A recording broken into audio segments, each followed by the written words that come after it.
नमस्कार अनि हार्दिक स्वागत सबैलाई। आज परिवारसँगै तोरी काट्दैछौँ। यही माटो, यही खेत अनि आफ्ना मान्छेसँग बिताएका पलहरू नै जीवनका सबैभन्दा ठुला खुसी हुन्। यसमा मेहनत छ, थकाइ छ, तर परिवारहरू साथमा हुँदा सबैभन्दा रमाइलो लाग्दो रहेछ। यो मेरो तोरीबारी हो। आज परिवारहरूसँगै तोरी काट्दैछौँ। पूजनीय बुवा, मेरो जीवन सङ्गिनी माइले आन्टी तोरी काट्दै हुनुहुन्छ।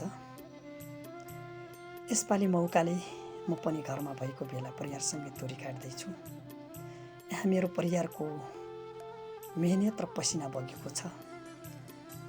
जहाँ मैले बाल्यकालदेखि लडीबुडी गर्दै आएको खेत पनि हो।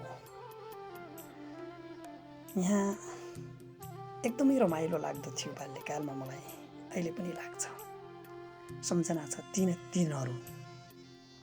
भिडियोमा तोरी हरियो देखे पनि पाकिसकेको असिना पानी र अविरल वर्षाले यसपालि तोरी त्यति राम्रो भएको छैन।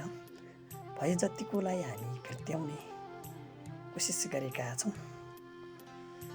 यो कलाको दाल हो। मोटरको दालभन्दा मसिनो सानो आकारको हुन्छ।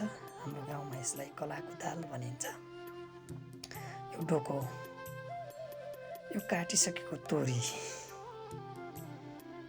हो। यहाँ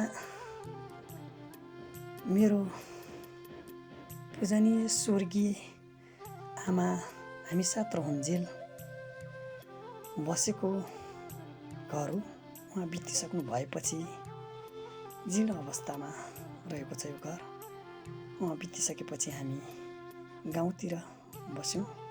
बुवालाई परिवारसँगै बस्यौँ र यो हरियाली, यो रुख वृक्षहरू बाल्यकालमा मेरा गाउँका भाइ बहिनी साथीहरूसँग लडीबुडी गरेको ठाउँ हो। यो मेरो स्वर्गीय आमाले लगाउनु भएको सतुवा खेती हो। पहिला थोरै थियो, अहिले बढेर धेरै भएको छ।